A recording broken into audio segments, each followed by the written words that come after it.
एक बंदा साइकिल के लिए इतना भी रो सकता है, तो मैंने बिल्कुल ही नहीं सोचा था। और बताऊँ कैसे? तो उससे पहले हम शाम को उठकर रेडी शेडी होके हम अपने भाई को छोड़ने चले गए उसके ट्यूशन में छोड़कर अब घर पर आकर मैंने देखा भाई तो बहुत ही ज़्यादा ही रो रहा था। क्यों? क्योंकि उसकी साइकिल ख़राब हो गई थी और उसको सही कराना था।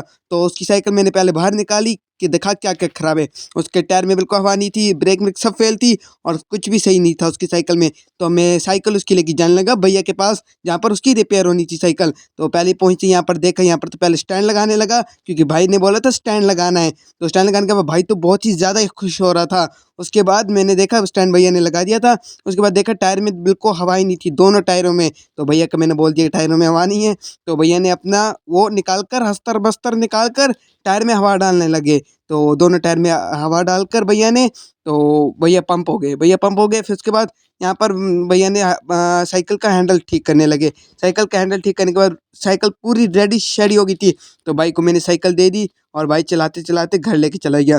उसके बाद स्कूटी लेकर मुझे कुछ सामान लेना था, तो मैं चला गया कुछ सामान लेने के लिए। पहले मुझे काठी रोल लेना था, काठी रोल लेकर मैंने यहाँ पर फिर मोमोज़ ले लिए। मोमोज़ लेने के बाद हम निकल गए घर की तरफ। घर पर पहुँचे, यहाँ पर मैंने यम्मी से मज़े से यहाँ पर काठी रोल खाया।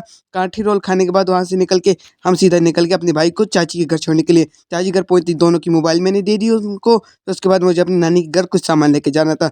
सामान लेकर चलने लगा। फिर उसके बाद मुझे भी वहाँ से कुछ सामान लेना, तो सामान लेकर मैं निकल गया घर की तरफ आने के लिए। सामान लेकर घर आ गया और घर पर आके मैंने ढाई 3 घंटा अपने मन से एडिटिंग की। एडिटिंग करने के बाद रात को हम बहुत ज़्यादा थक गए थे। आज की वीडियो के लिए इतना ही। टेक केयर, बाय बाय, कल मिलते हैं।